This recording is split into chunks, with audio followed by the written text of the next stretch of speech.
rádio que toca palhoça.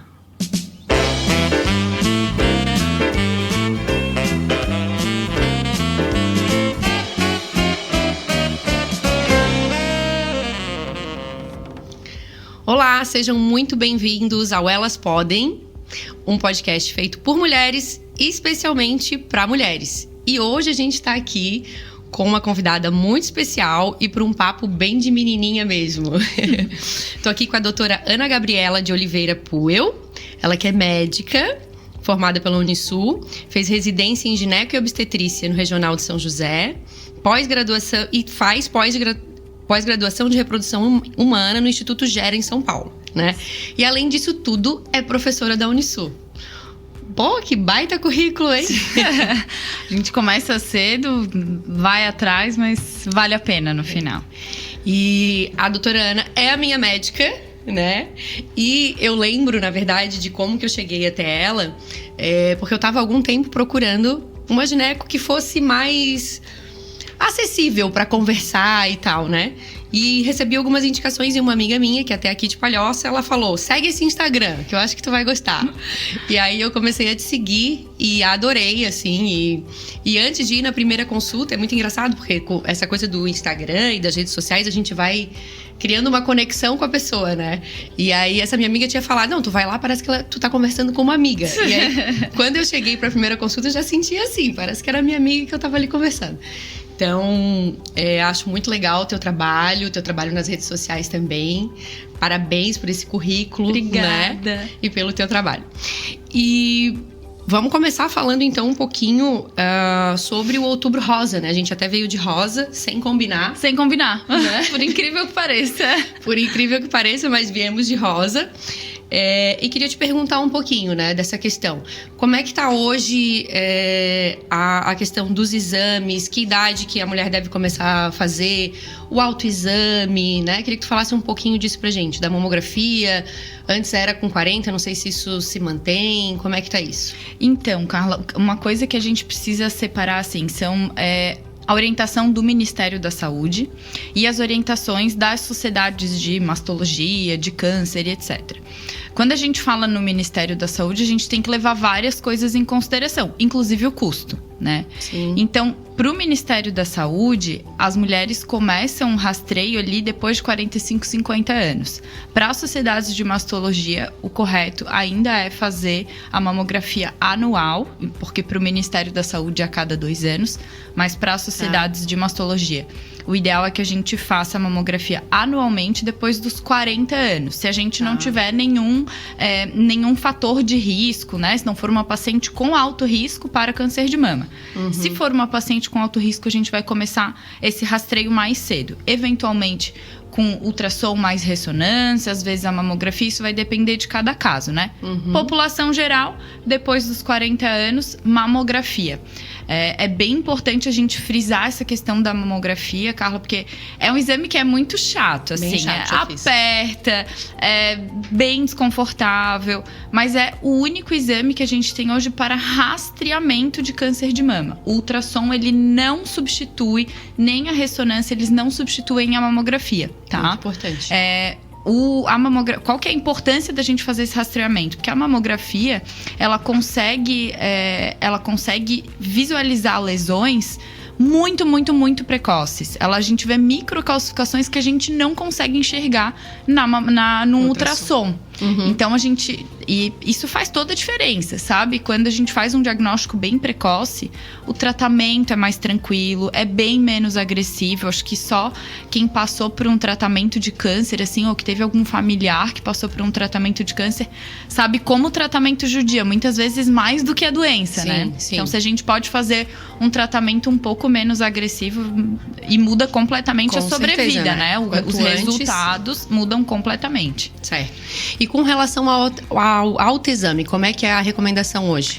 Então, as sociedades recomendam que não seja feito um autoexame como a gente tinha antigamente, assim, que bota a mão atrás, palpa assim, em círculos e tudo mais. Mas é importante que a mulher se conheça. Ela precisa conhecer como é que é o seu corpo.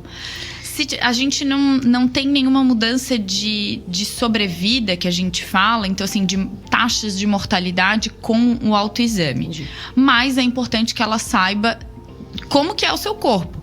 Eu tô achando que uma mama tá com volume, aumentou muito o volume comparado com a outra. A pele começou a ter uma característica diferente. Começou a ter algum pontinho de retração, como se tivesse um negocinho empurrando pra dentro a pele, assim, sabe? Ou uma nodulação, um abaulamento. Isso tudo é importante que a mulher perceba. Claro, no banho pode palpar, se notar alguma coisa diferente deve procurar o médico, mas o autoexame rotineiro a gente não tem mais indicação de fazer. Não, legal, eu até quis te perguntar isso, porque eu lembro quando eu tenho uma especialização em saúde da família, em saúde pública, né? E isso, assim que eu me formei, faz 10 anos... Faz mais, faz uns 10 anos essa pós. E eu lembro de, na época, eles estarem falando de cair a questão do autoexame. Até porque, às vezes, a paciente se palpa e acha que não tem nada e aí não procura, né? Então, eu lembro que tinha caído isso. Mas depois eu voltei a ver propagandas e coisas sobre o autoexame. Então, até quis trazer essa questão aqui pra te perguntar. Mas, então... O fundamental, assim, que a gente vê na prática é a mulher se conhecer. Não tem necessidade de um método específico para autoexame. Realmente, isso é bem recente. Antes era muito orientado que fosse feito autoexame. Até porque os exames que a gente tinha, eles não eram tão sensíveis como eles são hoje, né? Hoje em dia a gente tem mamografias, que é mamografia digital, que é, assim, a imagem completamente diferente do que era, sei lá, 15 anos atrás, assim. Então, tu vê um exame mais antigo, ou às vezes, eventualmente, a gente até acaba pegando um exame bem novo, assim, com uma máquina boa, e um exame de uma máquina que tu vê que ela é super antiga. Tu pensa assim, meu Deus, como que enxerga? Como que tu diz que isso aqui tá normal, igual na odontologia, né? Ainda bem que as coisas vão evoluindo. A tecnologia tá aí pra ajudar a gente, né? E com relação a pacientes de risco, né? Pacientes que tiveram mães, tias, enfim, próximas que tiveram o câncer de mama. Como é que tá no Brasil aquela questão de fazer? A gente vê muito, eu vi uma série, não lembro o nome agora, mas de uma menina que a mãe teve o câncer de mama, e aí ela fez aquele mapeamento genético, viu que ela tinha, né, o gene e tal, uma grande possibilidade de ter, e fez a retirada, né? Então isso eu vejo que tem uma questão em cima disso, que se fala muito mais fora do que aqui no Brasil. Queria ver contigo um pouquinho como é que é isso no Brasil, se esse exame é comum, não é? É um exame que, assim, é claro, isso vai depender do tipo de câncer, porque a gente fala de câncer de mama, todo mundo acha que é câncer de mama, mas a gente tem vários subtipos de câncer de mama, né? Então, alguns subtipos a gente tem mais chance de ele ter alguma mutação genética, de ser causado por alguma mutação genética. Enfim, as mulheres que têm câncer de mama, que tem um subtipo que seja provável, que alguém da família possa ter também, o médico vai orientar em relação a esse exame. Em geral, os genes que têm essa alteração, que têm essa mutação, que fazem essa mulher ter um alto risco, é o BRCA1 e o BRCA2. Tá? Além de aumentar o risco de câncer de mama, ele também aumenta o risco de câncer de ovário. Não sabia disso. É super importante.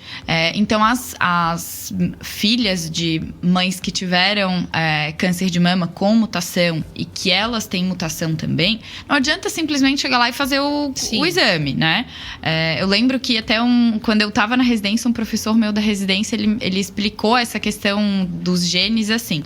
O primeiro exame, quem tem o câncer de mama.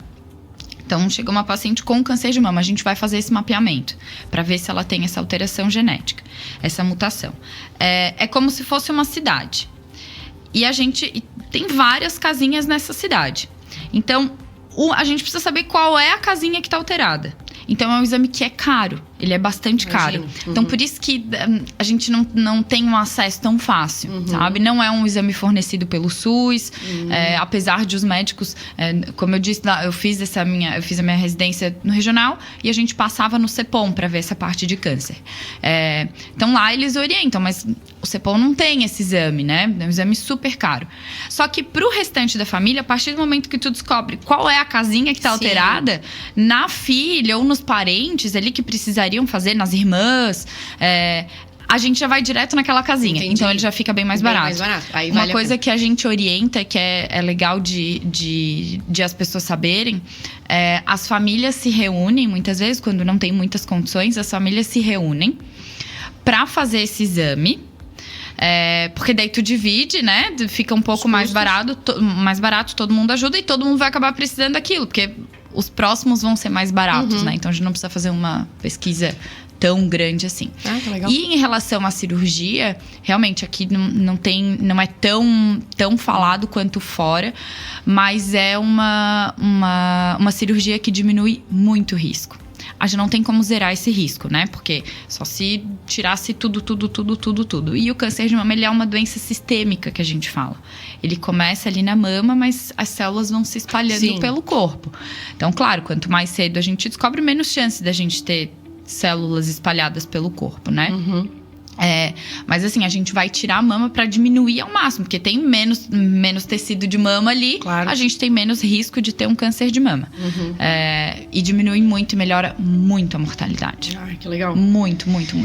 Então, é aquela questão, né? Como tudo na medicina, na área da saúde, cada caso é um caso. Super individualizado. Tem que ser individualizado e visto, mas em determinados casos é uma opção e válida, sim. Sim, que legal. Inclusive, essas pacientes que têm essa mutação precisam ser avaliadas para ver a possibilidade de retirar o ovario também. Depois que engravida. Engravida, assim, né? Tem seu planejamento familiar ali, depois até orientada a necessidade de retirar ou não os ovários também. Que legal, gente. Então, fica a dica. O negócio é se cuidar, né? E na gineco, de 6 em 6... Não precisa ser de 6 em 6. Uma vez por ano. Se não tiver nenhum... Os exames estiverem todos normais, não tiver... Claro, né? Individualizado. Mas de maneira geral, uma vez por ano é suficiente, tá? Nem sempre a gente vai precisar, por exemplo, coletar um preventivo todo ano. Às vezes a gente até pode dar um espaço, mas é importante que seja avaliada todo ano. Sim. E se conhecer, né? Eu acho que isso é bem importante. Eu, há um tempo atrás, achei uma bolinha, fiquei bem... Foi até contigo, fiquei apavorada. Fui e era um cistozinho sebáceo, uma coisinha de nada. Mas, enfim, a gente realmente tem que se conhecer, né? Se olhar, se tocar, ver qualquer alteração. Porque quanto antes, menor o risco, né? E melhor as chances pra gente. E vamos passar, quando eu até ia abrir uma caixinha de pergunta no meu Instagram, mas assim, eu tive tanta pergunta já sem a caixinha, que eu disse, não vou abrir, porque senão vai faltar assunto. E a campeã de todas foi sobre candidíase, né? Ela é do concurso. Meu Deus do céu. Então, assim, eu recebi um monte de perguntas, né? A primeira, o que tá acontecendo com a mulher atual? Por que a gente tem tanta facilidade? Por que parece que qualquer coisa que a gente faz, seja uma mudança na alimentação, seja um estresse, seja, sei lá, beber um pouquinho mais de álcool... O sexo, também queria conversar sobre isso contigo. Mas, enfim, sempre foi assim. A gente que tá muito estressado, o que tá acontecendo? A gente tem muita mudança de padrão aí nos últimos tempos, né? Primeiro, de vestimenta, né? Roupas mais justas. A questão de... Tem muita gente que passa o dia inteiro de lycra. Estresse, mulher tá trabalhando muito, gente. Sim, demais, né? E a jornada dupla, às vezes tripla, né? Então, além de todos os cuidados da casa que normalmente a gente tem, ainda tem mais trabalho e... Filho, tudo, sabe? Então, o estresse, ele atrapalha bastante a alimentação. Eu acho que agora a gente até tá voltando... A gente tá...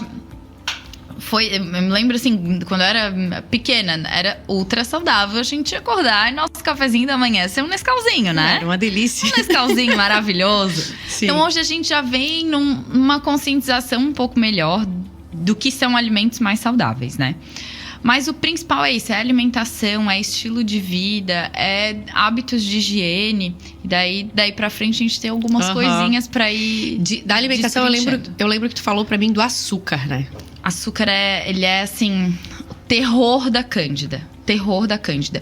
E não é só o açúcar, um cafezinho e tu botar o açúcar dentro, né? É açúcar de modo geral, carboidratos, né? Então, mel, melado, os açúcares de coco, demerara, eles são saudáveis? Sim, eles são saudáveis, mas tudo que é em excesso não adianta, ele faz mal. Então, eu sempre oriento as minhas pacientes que têm candidíase de repetição, a gente tem que dar uma cortada por um tempo nesse açúcar, tipo, cortar mesmo, né?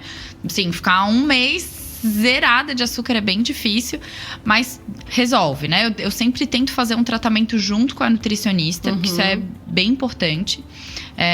Pra gente tentar melhorar a flora, que são as nossas bactérias protetoras ali, são os nossos micro-organismos protetores.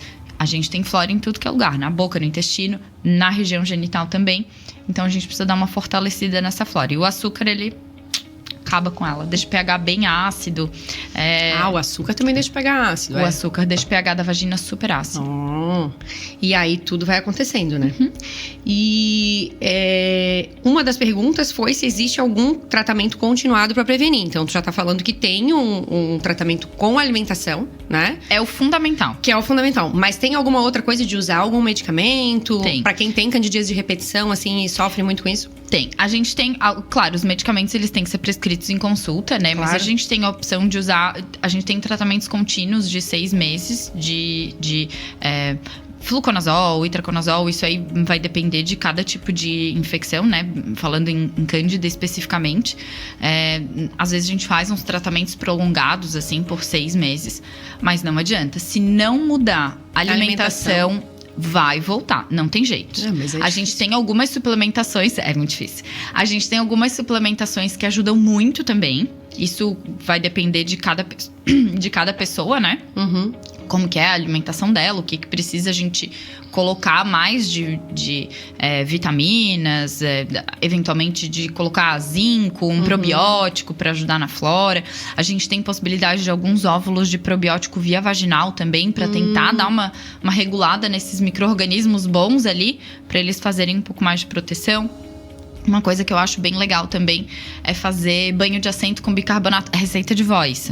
Se a gente for olhar em pesquisa, eles dizem que não muda nada, mas muda. Porque eu vejo que meus pacientes mudam. Eu imagino. E eu fico pensando também, eu sempre que eu tenho, eu penso, como é que as mulheres de antigamente faziam, gente? Eram receitas caseiras? Receita caseira. E ajuda bastante. Ela não vai... Esse banhozinho de assento, eu sempre falo, pega uma bacia, bota água filtrada, joga um bicarbonato em cima, dá uma mexida, fica sentadinha ali 20 minutos. Se fizer isso uma vez na semana, 2 vezes no mês, ajuda muito pra prevenir. Ele não vai tratar, não adianta, não resolve. Tratamento tem que ser com antifúngico. Sim. Mas ele vai ajudar a prevenir. É mais uma coisa, né? Pra gente tentar baixar o pH. Sim. Subir o pH, deixar ele mais...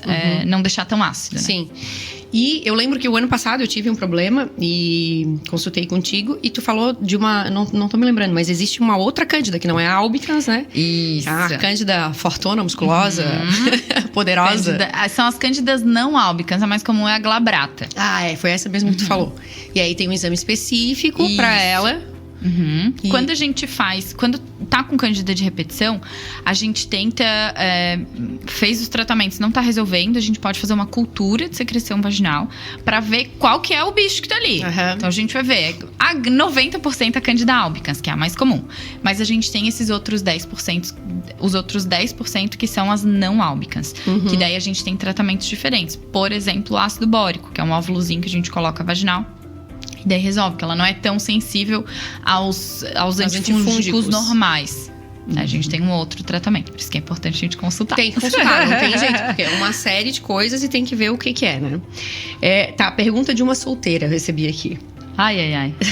Sempre que eu faço sexo, porque solteira não faz sexo com tanta frequência, né? Então, depende, claro, tudo depende. Né? Olha, tem solteira aí fazendo mais que gente que tá casada. Verdade, tem de tudo. Mas ela perguntou, sempre que eu faço sexo, parece que fico com uma leve candidíase depois. Pode ficar mesmo. Assim, primeiro, a gente tem... Cada um tem um tipo de flora. Eu tenho uma flora, tu tem uma outra flora, a pessoa que perguntou tem outra flora. E os homens também. Sim. Na região genital, no pênis, eles também têm um tipo de flora. E cada um vai ter um tipo de flora. Uma população de bactérias específicas. E daí, quando tu atinge um equilíbrio, tu tá acostumado ali com a tua flora. Tu vai ter relação, principalmente sem preservativo, tu vai compartilhar a flora. E daí tu faz essa baguncinha ali. Daí as bactérias dão uma bagunçada e a cândida, aproveita pra crescer. Aproveita. Então é uma mistura das floras. E eu ia te perguntar até sobre isso aqui da masculina, né? Se existe também, eu sei que existe. Mas com menos frequência. Ah, gente, é porque homem é sortudo, gente. Né? Homem não tem nada. Não pega nada. Não, homem não pega nada. Gente, olha, pelo amor de Deus, qualquer coisinha, qualquer vento que passou lá Passou fora, um vento ali diferente, a gente já pega. E eles, não. Né? Não, assim, no homem o que normalmente acontece é ficar com a glande, né? Mais avermelhada e com algumas bolinhas. Ela pode arder um pouquinho, mas homem é liso, gente. Gente. Homem deu 2 dias, lavou um pouquinho direitinho, ele pronto, acabou. Vocês não têm a menor noção do que é a nossa, né? Não tem, né? Não tem a menor noção. De que a gente quase sobe pelas paredes, quase morre. Não, eu já tive paciente falando que teve... Ela falou, doutora, eu tenho vontade de pegar uma lixa e passar... Não. É desesperador. Desesperador. Nossa senhora, nem é bom lembrar. Mas acho legal até a gente ter entrado nisso aqui agora de preservativo, justamente pra gente falar sobre prevenção de doenças e sobre preservativo, né? Eu tenho uma visão, assim, eu fui casada por muito tempo, fiquei num relacionamento por 16 anos e agora faz 6 anos que eu tô solteira, né? Então, claro, quando eu era casada eu não usava preservativo, né? E depois que fiquei solteira, sempre fui muito chata. E aí a gente começa a conviver com as pessoas e saber das histórias. E eu fico assim, eu queria ver a tua visão. Porque eu não sei se as pessoas falam a verdade no consultório, mas eu fico cada vez mais apavorada. Porque a impressão que eu tenho é que com o passar do tempo as pessoas estão usando menos preservativo. Então, estão usando menos. Sabe como é que a gente sabe isso? Claro, em consulta a gente conversa, né? Mas o que acontece? Quando surgiu o HIV, as pessoas ficaram morrendo de medo, porque matava. Sim. Só que passou o tempo, começou a ter muito tratamento para HIV. Hoje em dia, uma pessoa com HIV, ela tem uma sobrevida quase igual de uma pessoa que não tem o vírus. E as pessoas perderam medo. Um dos pontos que mudou muito isso, que a gente consegue perceber, assim, uma das consequências disso, das pessoas não estarem usando tanto preservativo, é a sífilis. A gente não via mais sífilis. E agora voltou. E a gente vê muito na maternidade, né? Porque no pré-natal a gente faz muito rastreio. Verdade. Você não tem noção a quantidade de paciente com sífilis que a gente tem. Sim, aumentou muito. Muito. Que loucura, né? Muito. Que loucura. E é tudo por conta do não usar o preservativo. Do não usar o preservativo. E até tem umas histórias engraçadas, assim, porque de vez em quando... Claro, é uma série de questões quando se envolve o sexo na solteirice, vamos dizer assim, né? Porque tem ali um sexo casual, uma vez ou outra, né?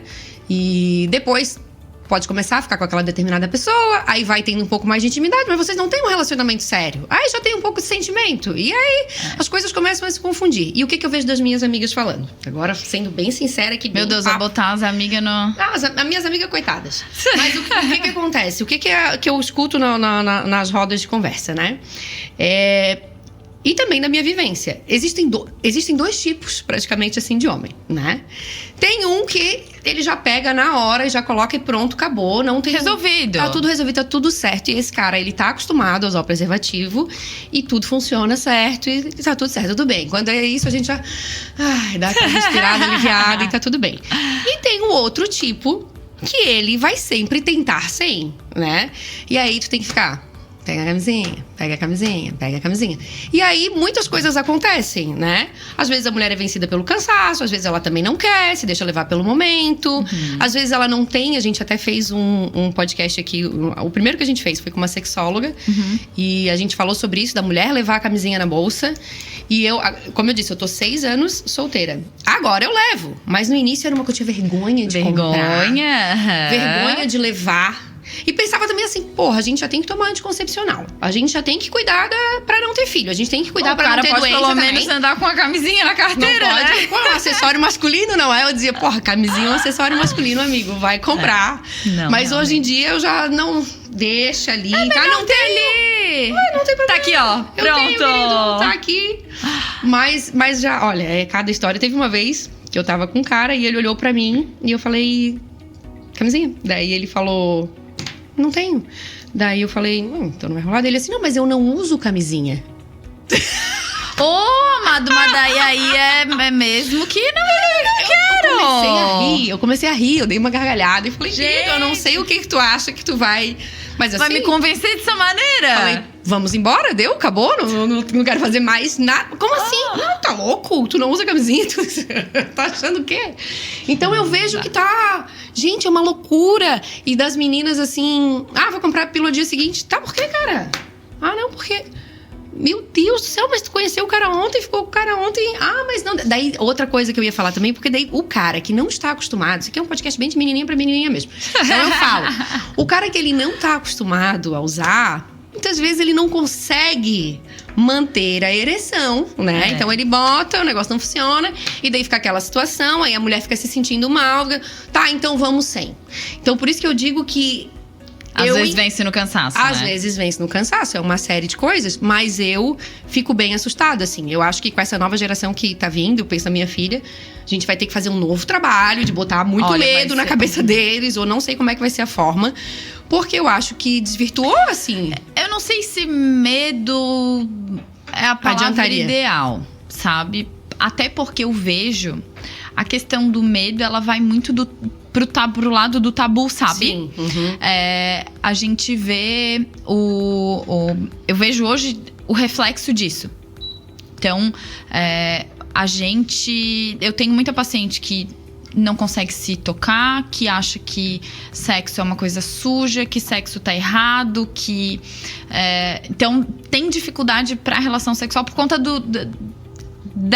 da questão de criação. Porque, claro, hoje em dia é muito mais liberal do que antigamente, mas...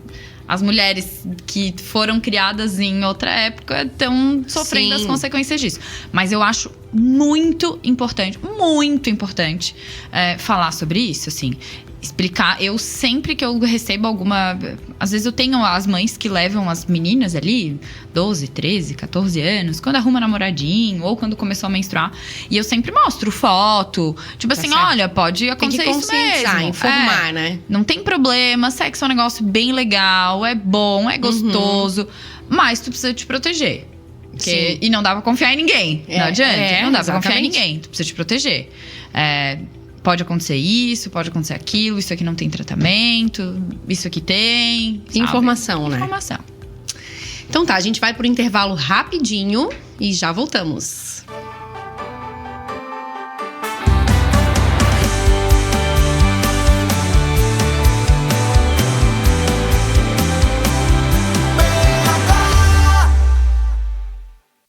Chega em Palhoça a Rápido Car, seu destino em um clique. A Rápido Car Mobilidade Urbana iniciou suas atividades no estado de Rondônia e hoje está presente em 8 estados brasileiros com uma carteira de 1 milhão de usuários ativos. A Rápido Car possui serviços que se destacam de outras plataformas, visando agilidade, conforto e segurança aos passageiros, assim como contribuindo por independência aos motoristas autônomos de forma diferenciada. A Rápido Car conta com diversos tipos de categorias: comum, executivo, comfort, motorista mulher, viagem, pet, compras e aeroporto, sempre pensando no cliente. A empresa já está cadastrando motoristas e também já está funcionando a plataforma em Palhoça para corridas de passageiros. Venha fazer parte desse time. Baixe nosso aplicativo pelo Play Store ou pela Apple Store. Siga a gente no Instagram e no Facebook, @Rápido Car Palhoça. Rápido Car, seu destino a um clique.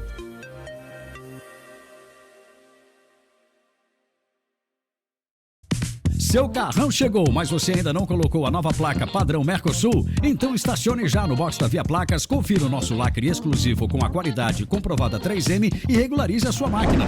Na Via Placas, enquanto você aguarda o emplacamento, fica super à vontade para descontrair com nossos jogos eletrônicos e já confere o bom atendimento e a tradição e confiança dos serviços. Via Placas, seu caminho mais seguro. Prefeito Nelson Martins, 2083, no centro de Palhoça. Fone 32867574. WhatsApp 996418363. No Instagram, @Via Placas. Agora na PH, Minuto CDL. Salas e espaço multiuso. Com a pandemia, nos familiarizamos com o teletrabalho, o chamado home office, uma solução para muitas empresas manterem as atividades na pandemia, que será incorporada ao cotidiano, reduzindo aluguéis e necessidade de grandes espaços.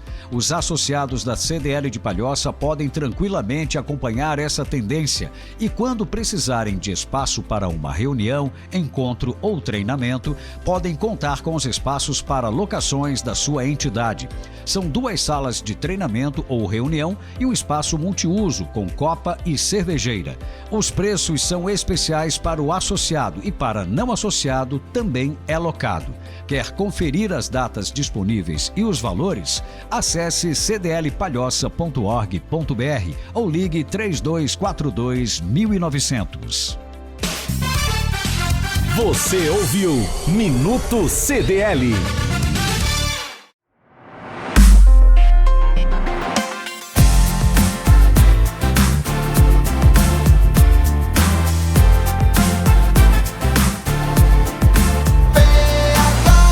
A rádio que toca Palhoça.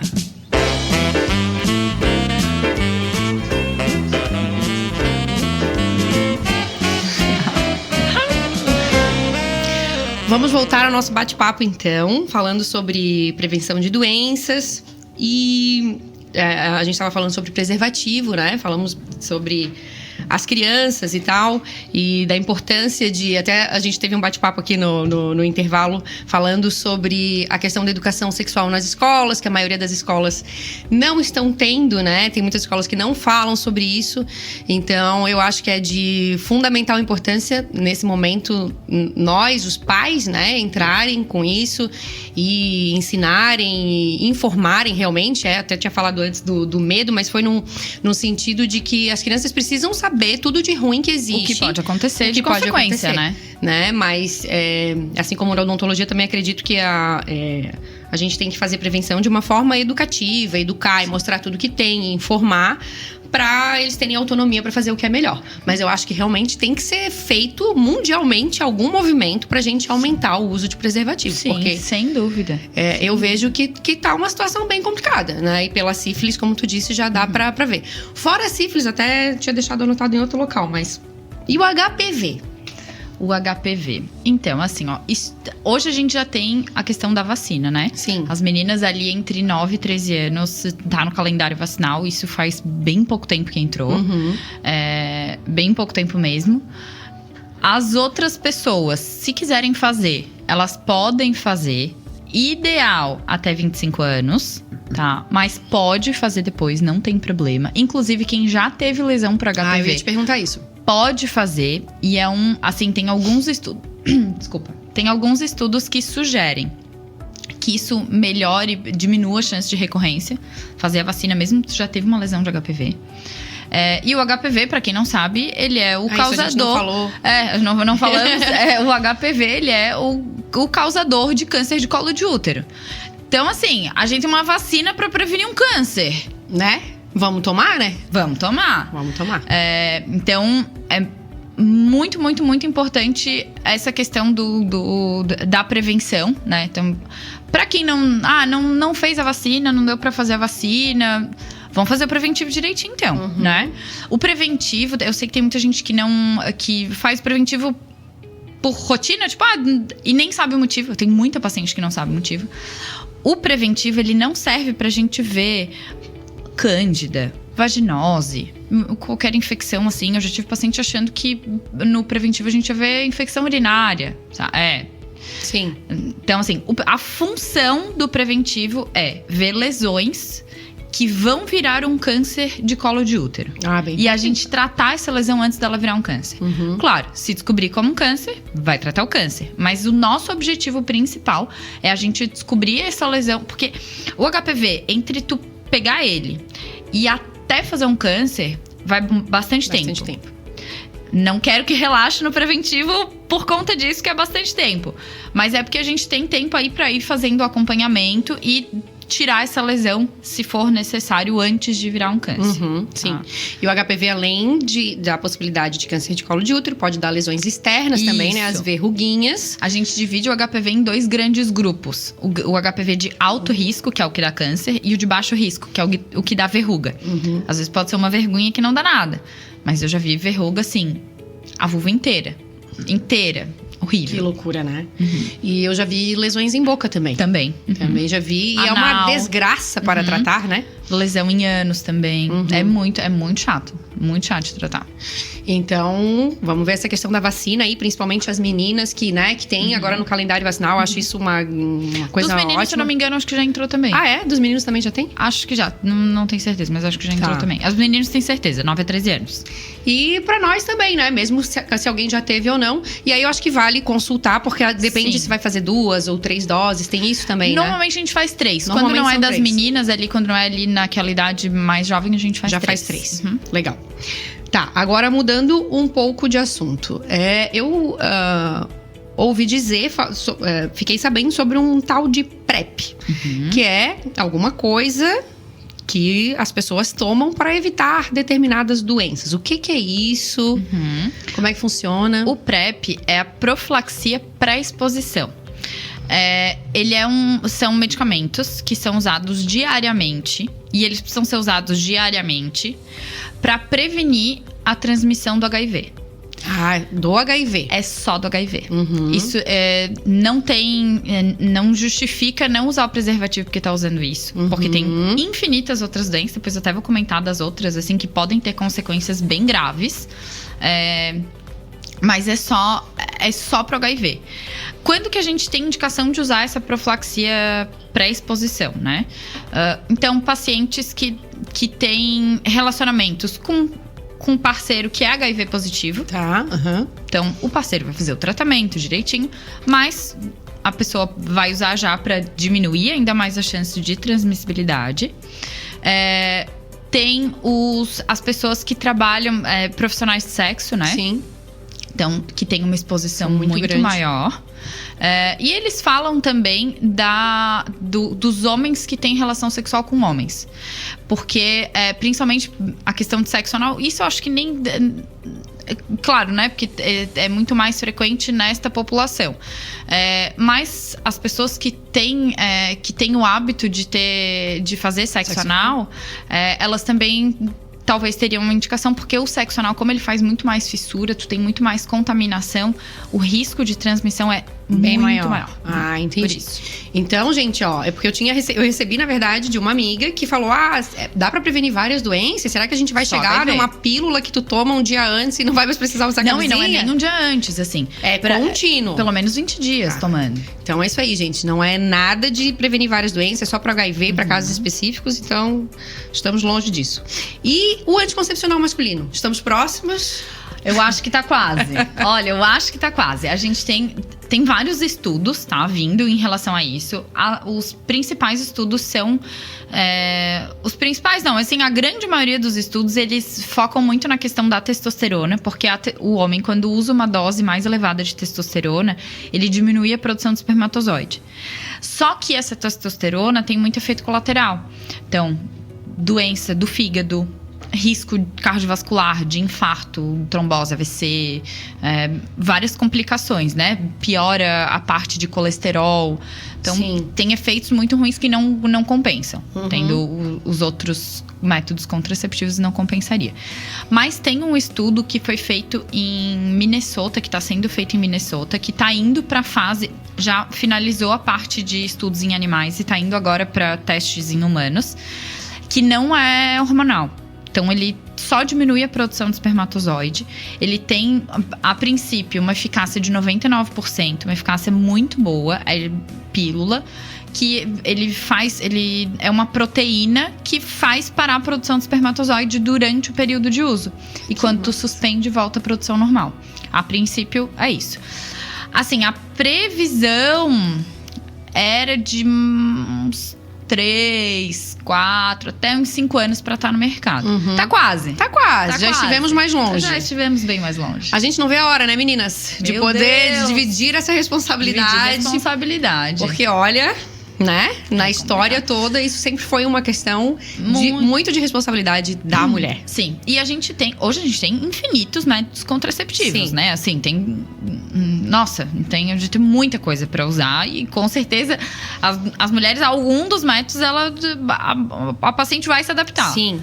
Mas, pô, é sacanagem, né? É Só sacanagem, a gente tem que se preocupar com isso. Só a gente, na vida E inteira. acaba- A gente já gera. Exatamente! Quando for pra fazer, a gente gera uma vida dentro da gente. Assim, ó, eu acho que é muito complicada a questão da responsabilidade, mas isso nos dá uma certa autonomia. Vamos combinar. Verdade. Isso dá uma certa autonomia. Eu confesso que eu não sei se eu ia confiar no homem tomar o remédio todo dia. Eu não ia, de certeza. Certeza Eu acho que eu não absoluta. A gente e também tem isso da mulher, porque a mulher, de maneira geral, a gente é bem controladora, né? A gente quer, aqui vai ser assim, Do eu vou meu tomar, eu vou jeitinho, fazer né? do meu jeitinho, né? Tem isso. Concordo em gênero, número e grau. Agora vamos falar então, ao invés de anticoncepcional, vamos falar de reprodução humana. Ah, eu adoro. Esse é um dos Coisa meus boa. assuntos preferidos. Que legal, tu faz pós nessa área também, né? E o que acontece? Eu queria conversar contigo porque, assim, eu tenho 36 anos, como eu falei, eu tenho uma filha de 11. Eu tive uma gravidez bem novinha, engravidei com 24, não era planejada. Mas, enfim, tá aí com 11 anos, né? Meu Deus, é minha vida. E hoje eu sou bem feliz de ter tido ela cedo e foi tudo certo. Mas eu tenho muitas amigas que são da minha faixa de idade e que ainda não têm, né?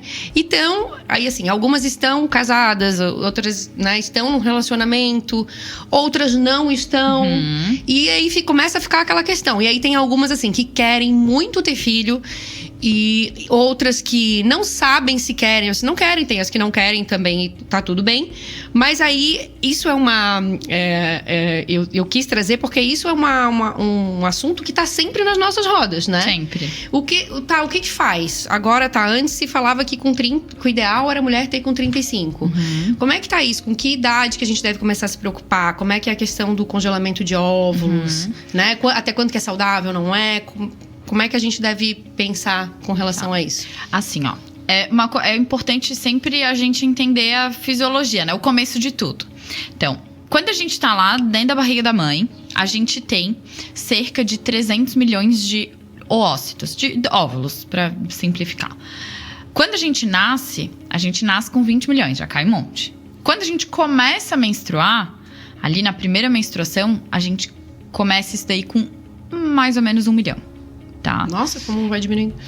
E por mês, a gente vai perdendo de mais ou menos uns 100 mil por mês. Sério? 100 mil não, desculpa, uns 1.000 por mês. Ah, tá, uns 1.000 por mês. Não, 1.000. Então, assim, a gente vai tendo uma perda ao longo dos anos. E os nossos óvulos, eles estão com a gente desde sempre. A gente não produz novos óvulos. Então, essa é a parte mais importante. O que define, assim, a qualidade de óvulos é a idade. Não tem, é idade. A qualidade do óvulo é a idade. Não tem outra coisa. O que a gente precisa se preocupar também é em quantidade. Como a gente... Perdão. Como a gente vai perdendo, tem uma curva de perda, né? Depois dos 35, essa curva, ela cai assim, ó. Ela se acentua muito. Por isso que se fala tanto dos 35. Por isso que se fala tanto dos 35. Mas não é assim, gente. Parabéns pra você, acabaram os meus óvulos, né? Não é assim. Para lá. É que a gente tem uma queda mais acentuada. Algumas mulheres vão perder mais e algumas vão perder menos. Isso é questão genética, hábitos de vida, enfim, né? Cirurgias, né? Se tu faz uma cirurgia, tira um pedaço do ovário, já se foi com metade dos teus óvulos ali, né? Tadinho. Então, isso tem que cuidar. A questão do congelamento de óvulos, eu acho assim, fantástico. É uma garantia? Não é. Nada na medicina é 100%. Sim. Mas... quando a gente chega ali próximo dos 35, ou mesmo que seja com 36, 37, tá? Mas quando a idade ideal para congelamento é entre 30 e 34. Sim, é bom. Porque antes dos 30 é muito difícil que tu vai precisar desses óvulos. Porque tu é muito nova, então provavelmente tu vai conseguir engravidar sem precisar deles, né? Agora ali, entre 30 e 35. Cara, tô solteira. sonho da minha vida é ser mãe. Não tenho planos. Ou então, a questão de carreira. Não é nem de ser solteira, Sim. Carreira, né? Porque hoje em dia a mulherada tá trabalhando, tá com tudo aí no mercado de trabalho. Eu já tive paciente que chegou pra mim com 33, falou, minha previsão ali com o meu trabalho, eu acho que eu só vou engravidar perto dos 40. Então, o congelamento de óvulos é uma excelente opção. Sim, claro. Pode ser que ela nem precise deles. Ela vai tentar. Se a gente congela, a gente tem ali uma estimativa de acordo com a idade, tudo, quantos óvulos a gente precisa para ter tantos % de chance de gestação, 1 filho, 2 filhos, isso a gente vai calculando, né? Vai precisar de mais ou menos óvulos, isso é bem individualizado. Sim. Mas assim, aí ela chega lá na frente, ela tenta um pouco, ela já sabe que aquilo ali traz uma paz pra paciente. Uma tranquilidade, né? Meu Deus, uma tranquilidade absurda. Não é 100%, mas nada na vida é 100%, né?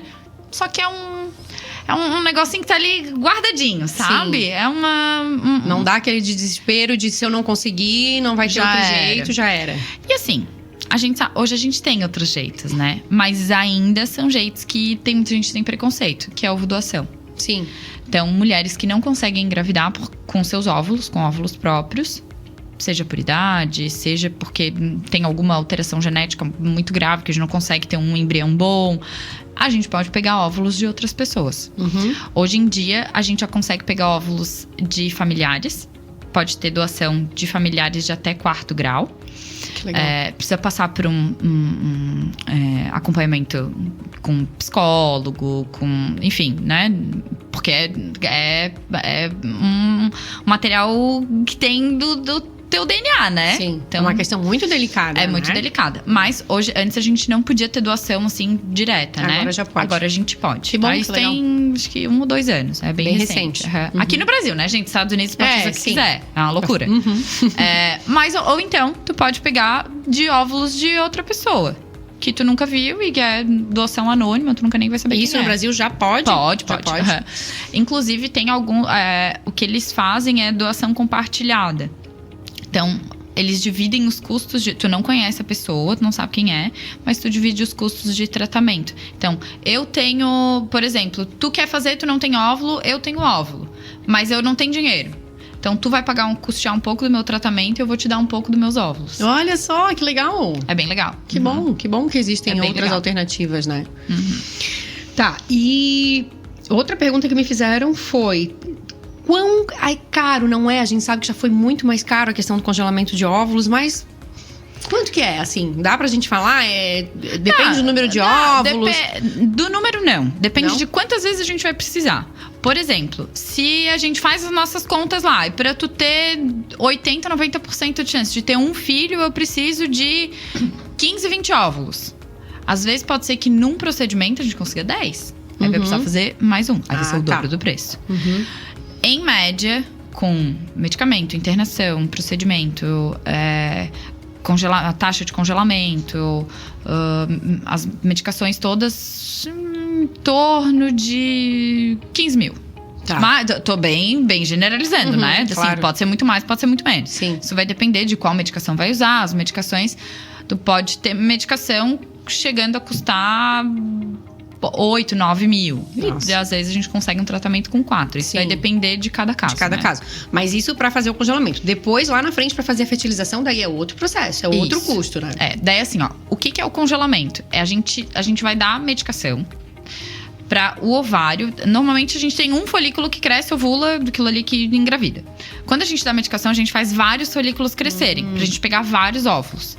Pega esses óvulos e a gente pode congelar esses óvulos purinhos, só os óvulos. Ou a gente já pode, se já tem um parceiro, né, que queira congelar embriões, a gente já pode pegar o material genético do parceiro. Pega ele faz coleta de esperma. A gente separa os espermatozoides e já faz os embriões. E esses embriões a gente congela. Aí depois, lá na frente, a gente vai descongelar o embrião e botar o embrião direto no útero. No útero. Se a gente congela só óvulo, aí lá na frente a gente descongela os óvulos, pega o espermatozoide, faz a fertilização e daí transfere o embrião depois de ele pronto. Então a gente pode... Isso também duas muda um maneiras. pouco do preço. Entendi. Tá, e se uma mulher, né, ali na casa dos 37, 38, além da quantidade de óvulos, né, a gente também ouve falar que quanto mais velha a mulher é, maior o risco dessa gestação.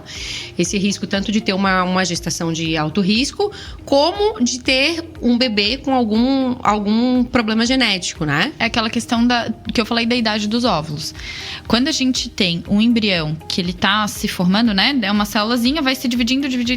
Esse material genético vai se dividindo várias vezes. Sempre tem algum erro. Sempre tem algum erro nessa divisão. E as células mais jovens, elas têm várias enzimas e proteínas e coisas que elas corrigem esses erros. Quanto mais velha a célula, menor é a chance de ela corrigir esses erros, mais difícil é de corrigir o erro. E daí que vem as alterações genéticas. Síndrome de Down, síndrome de Turner, síndrome de Patau e várias outras alterações que às vezes nem evoluem. Então, evoluem com abortamento. Por isso que a gente aumenta muito a taxa de abortamento depois dos 35. Né? 40, 41, aí a taxa de abortamento é super alta. Assim, chegando a 80%, sabe? E a Cláudia Raia agora tá grávida com 50 querida, e Cláudia 54. Raia. Não, gente, mas Cláudia Raia é Cláudia Raia, né, nega? Cláudia Raia. Não vamos querer nos comparar com a Cláudia Raia. Não.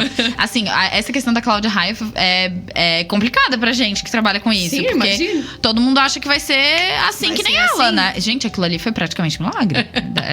Sim, é muito difícil. Nada normal. É muito difícil. E eu também já ouvi falar, não sei se é verdade, que pelo que tu tá falando, eu acredito que não. Mas eu já ouvi, deve ser uma falácia de que se, por exemplo, eu já tive uma filha, né? Então, e aí agora, se eu quiser engravidar mais tarde, a chance de eu ter uma gravidez de risco, ou de ter uma anomalia, é menor. Não, Não faz. não, é pela idade do óvulo. É só isso. O que a gente tem também, tu comentou ali da gestação de alto risco, realmente, quanto mais idade, maior é a chance de a gente ter complicações de pré-eclâmpsia, diabetes gestacional, trabalho de parto prematuro, enfim, várias outras coisas. Vai ter, não quer dizer que vai ter, né? Sim. Gente, pelo amor de Deus, já vi um monte de gente engravidar 40, 41 e ó, tudo certo. Mas a gente precisa ter um acompanhamento um pouquinho mais de perto. Claro. Precisa cuidar um pouco melhor dessa gestação. Com certeza. E deixa eu te fazer outra pergunta com relação a gravidez e gestação e o ácido fólico. Quando eu, por exemplo, engravidei, né, era assim, tipo, tu quer engravidar, essa era a orientação, tu quer engravidar, já começa a tomar ácido fólico, né? E agora outro dia foi uma conversa que surgiu, né, numa roda de uma conhecida que tava pensando em engravidar, e aí ela Polêmica. Vou começar a tomar ácido fólico. E aí uma outra amiga falou, não toma, tu não pode tomar, porque parece que tem estudos que está sendo associado ao excesso de ácido fólico com crianças com autismo.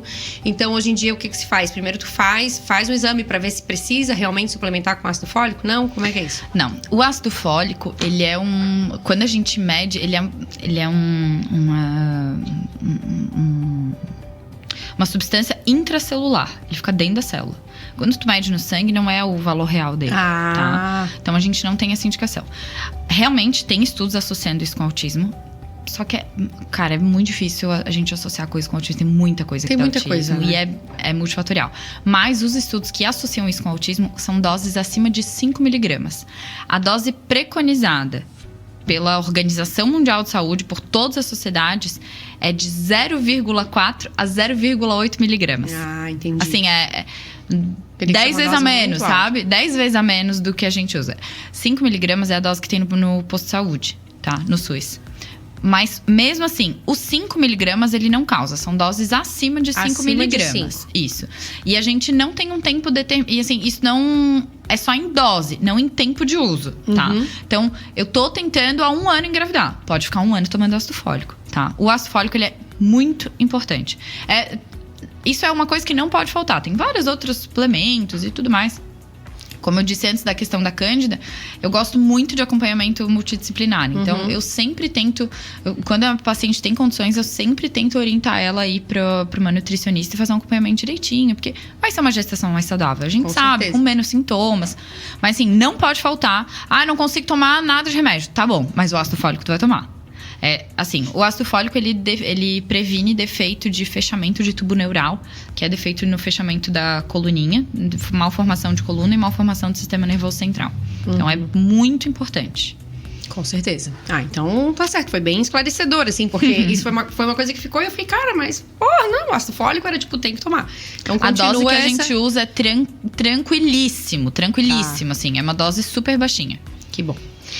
Com relação à fertilização e à reprodução em geral, tem mais alguma coisa que tu quer compartilhar com a gente? Contar alguma história, alguma coisa que tu gosta de falar? Eu acho que a questão de fertilização, não sei se vai ter alguém assistindo, mas sempre tem. O pessoal que tá tentando engravidar, assim, a gente tem hoje infinitos tratamentos, sabe? É um momento que é bastante difícil. Eu vejo as pacientes ficam bem sensibilizadas. Se não tá tentando engravidar, conhece que tem alguém que talvez possa estar tentando, não fala nada, gente. Não fala. Pessoal que tá casado e não tem filho ainda, não fica perguntando. Porque às vezes aquilo ali é tão sofrido pra pessoa, Sim. sabe? Daí fica alguém, você não vai engravidar. Vocês não querem engravidar. Cara, aquilo ali dói tanto, sabe? Imagina. Ela quer engravidar, mas ela não tá conseguindo. E aí, além de todo o peso dela, Tem a pressão social de pressão fora. social. Uhum. Mas enfim, a gente tem vários tratamentos hoje. Tem fertilização. Às vezes a gente tem tratamento bem mais simples. Numa paciente, por exemplo, com ovário policístico, que a gente faz uma indução de ovulação, ela só precisa ovular. Às vezes ela não tá ovulando, só precisa ovular. Só precisa ovular. Às vezes, importantíssimo, os homens têm que fazer exame, gente. Não não tá conseguindo engravidar, E sempre a culpa é da mulher. É da mulher que Como não em consegue tudo. engravidar. Sempre. Várias vezes não é. Várias vezes ela tá normal e o problema é no homem. E os homens têm uma resistência absurda a fazer o espermograma. Porque mexe na masculinidade deles, né? Muito. Uhum. Então, assim, acho que em questão de fertilização, acho que é mais isso, sabe? Procurem tratamento, vejam mais de uma opinião, sabe? Mesmo paciente minha, quando ela tá meio assim... Vai em outro médico, não te preocupa. Não tem problema, eu não vou me ofender, sabe? E é Veja muito... mais de uma opinião, porque hoje em dia a gente tem tanta coisa nova. Sim, tem tantas opções, né? E eu fiz um dos podcasts aqui que foi da relação das emoções com o corpo, né? Que foi com 2 fisioterapeutas que trabalham de forma integrativa, assim. E um deles trabalha com microfisioterapia, que é um amigo meu, né? E a gente vê muito que é muito associado à emoção, é bem aquela coisa. Tanto que a gente vê várias histórias de mulheres que fizeram fertilização e estavam tentando. Depois que conseguiram, ou depois que adotaram, elas conseguem engravidar. Gente, várias. Tem vários pacientes assim. Porque eu acho que é muito, né, do nosso psicológico, que fica aquela coisa. E aí eu acho que é importante isso de ver o todo, de ver como é que tá a questão da saúde mental e procurar ajuda psicológica. Muito. Tratamentos alternativos, né, tipo a micro... Eu amo acupuntura. Eu sou apaixonada pela acupuntura. Sim. O Gil ele disse que esse meu amigo, que é microfisioterapeuta, ele até falou que ele tem vários filhos da micro, assim. Porque fez um tratamento com a paciente, foram tratados alguns bloqueios e muitas delas logo depois conseguiram engravidar, assim. Então, eu acho que é tudo integral, né? Não é nada, é uma coisa só, é só isso aqui, pronto, e vamos resolver. Acho que na saúde, graças a Deus, a gente tá cada vez andando mais pra essa coisa do tratamento interdisciplinar, de trabalhar de forma conjunta com a nutri, com o psicólogo, com o fisioterapeuta, pra se ajudar, né? Porque nós somos seres únicos, individuais, né? Sim. E a gente tem que tratar os pacientes dessa forma pra proporcionar o melhor pra eles. E eu fico muito feliz que a medicina tá mudando, sabe? Tá mudando, tá ficando diferente. Como tu falou no começo, porque eu fui contigo e eu era um negócio mais aberto. Sim. E eu tento ser isso mesmo, porque quando eu vou no médico, eu gosto de ser tratada dessa maneira, sabe? Eu gosto que seja fluido o negócio. E eu acho que tem que ser assim. Fico bem feliz que a medicina tá mudando. E humano, eu acho, né? Porque é a mesma coisa que eu no meu consultório, tento fazer isso, assim. O paciente chega lá, poxa, e gineco é bem parecido com dentista, Sim. né? Porque além de ter o medo da dor, né? É a vergonha, né? E a mulher morre de vergonha de, né? E ali, e a gente vai... gente, aquela posição de frango assado horrorosa. Não, aquela posição é horrorosa. E eu tenho um monte de paciente que fala assim, eu tenho tanta vergonha de vir em ti quanto eu tenho no ginecologista. E pra ti deve ser a mesma coisa que é pra mim, né? Que eu digo, para! Tem dia que eu vejo 30 perereca no dia, gente. É muita perereca, né? E a boca, a mesma coisa, mas assim, o paciente tá ali na peculiaridade dele, passou por já um monte de problema. Eu, quando te procurei, eu tava com um problema que eu tava bem desesperada, assim. Então, já passou por várias coisas, já passou por outros profissionais, às vezes já passou por um diagnóstico errado. Então, é uma série de coisas e eu tento fazer muito essa questão do acolhimento, de acolher, de tentar entender a pessoa. E acho que tu também, né, te procurei e sou tua paciente justamente por tu seguir essa mesma linha que eu sigo. Então eu acho que era isso, não sei se tu queres falar mais alguma coisa. Quero te agradecer o convite, adorei, amei. Tô aqui com minha cara de pós-plantão, tive que caprichar na maquiagem, mas eu amei linda. A nossa conversa. Tás linda, maravilhosa. De um lado pro outro, mas amei o convite. E eu mandei pra ti assim, cara, eu vou mandar, vai que ela aceita aí comigo, né? Amei que tu aceitou, fiquei bem contente, bem feliz. Quero te agradecer muito a tua presença. Sei que a tua agenda é bem concorrida, mas a gente dá um jeitinho. A gente dá um jeito. Que bom que tu veio e te desejo tudo de bom, muito mais sucesso ainda na tua carreira. Pra nós tudo duas. de melhor. Tá bom? Obrigada. Um beijo então, pessoal, e até o próximo episódio.